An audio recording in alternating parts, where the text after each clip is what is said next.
राम राम मंडळी. मी शैलेंद्र ठेकार आपल्या Elika news network या चॅनलवरती आपल्या सगळ्यांचं खूप खूप स्वागत करतो. काल शिवसेना उद्धव बाळासाहेब ठाकरे अर्थात उबाठा गटाच्या नेत्या सुषमा अंधारे यांनी एका टीव्ही चॅनलवरती मुक्ताफळं उधळली आणि ती मुक्ताफळं उधळताना त्यांनी थेट भारतीय सशस्त्र दलांनी पाकिस्तानवरती जो हल्ला केला त्या हल्ल्यावरतीच प्रश्नचिन्ह उपस्थित केले.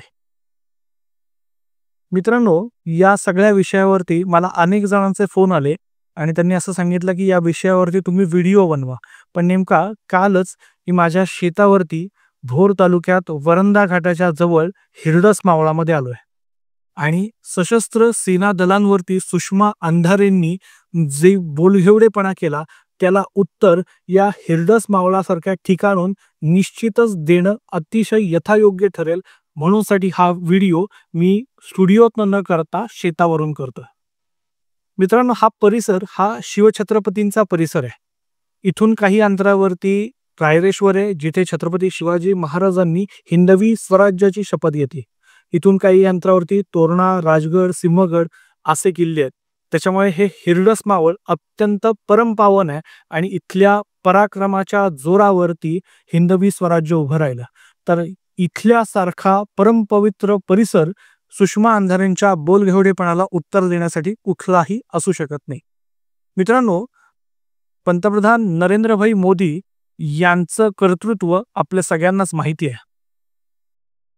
भारतावरती जे काही हल्ले झाले त्या हल्ल्यानंतर जेव्हा नरेंद्रभाई मोदी पंतप्रधान नव्हते त्याच्या आधी काय उत्तरं दिली गेली तर केवळ पुरावे देणं आणि चर्चा करणं याच्याशिवाय कुठली उत्तरं दिली गेली नाहीत.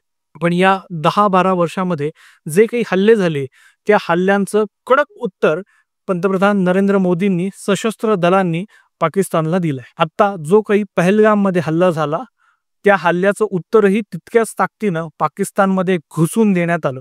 पण सुषमा अंधारेंसारखे विरोधी पक्षातले नेते हे पाकिस्तानला आपल्या वक्तव्यातनं मदत करतात आणि त्या मदतीमुळे पाकिस्तान अधिक माजल्यासारखं करतोय. मित्रांनो, सुषमा अंधारेंनी काय वक्तव्य केलं काय नाही केलं हे आपण सगळ्यांनी पाहिलंय.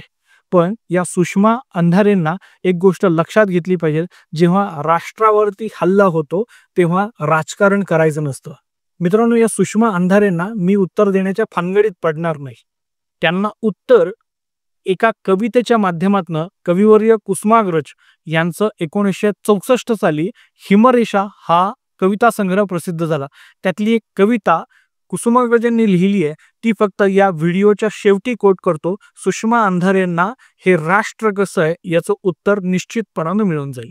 कविवर्य कुसुमाग्रज म्हणतात, समरभूमीचे सनदी मालक शतयुद्धांचे मानकरी, रणचंडीची जात आमोची कोण आम्हा भयभीत करी. याच्या पुढच्या कडव्यामध्ये कुसुमाग्रज म्हणतात, करवत काणस कुणी चालवो, पिकवो कोणी शेतमळा. म्हणजे कुणी काय काम करतं याला फार महत्व नाहीये. करवत काणस कुणी चालवो, पिकवो कोणी शेतमळा, करात कंकण असो कुणाच्या, वा भाळावर गंधटिळा. म्हणजे स्त्री पुरुष याचा कुठलाही भेद नाही. करात कंकण असो कुणाच्या, वा भाळावर गंधटिळा, शिंग मनोऱ्यावरी वाजता. हे वाक्य अत्यंत महत्वाचं आहे. शिंग मनोऱ्यावरी वाजता, उभी छावणी घरोघरी, रणचंडीची जात आमुची कोण आम्हा भयभीत करी. आणि हे उत्तर सुषमा अंधारेंसारख्या विरोधातल्या जे राष्ट्रावरती जेव्हा शत्रू हल्ला करतं तेव्हा आपलं राजकारण करायचं नसतं तर काय करायचं असतं, तर कोणी काहीही काम करू, मग विरोधातली भूमिका असो किंवा सत्तेतली भूमिका असो, करवत काणस कुणी चालवत असेल, कुणाच्या भाळावरती गंधटिळा असेल, कुणाच्या हातात कंकण असेल, तर या सगळ्यांनी काय करायचंय, तर या सगळ्यांनी शिंग मनोऱ्यावरी वाजता, उभी छावणी घरोघरी, रणचंडीची जात आमुची कोण आम्हा भयभीत करी. आणि हे राष्ट्र सुषमाताई अंधारे असंच आहे. जेव्हा राष्ट्रावरती हल्ला होतो तेव्हा आम्ही सगळेजण सरकारच्या सशस्त्र सैन्यांच्या पाठीशी उभे राहतो. मला असं वाटतं की मी सांगून तर तुमच्यात काहीही फरक पडणार नाही, कारण का माझ्यापेक्षा अनेक दिग्गजांनी तुम्हाला उत्तर दिली आहेत. पण कविवर्य कुसुमाग्रजांची ही कविता तरी तुम्हाला यथायोग्य ज्ञान देईल इतकीच अपेक्षा करतो. धन्यवाद. आपण हा व्हिडिओ जर YouTubeवरती पाहत असाल, तर आपल्या पेजला लाईक, शेअर आणि सबस्क्राईब करा. आपण हा व्हिडिओ जर Facebookवरती पाहत असाल, तर आपल्या पेजला लाईक करा, शेअर करा आणि फॉलो करा. धन्यवाद.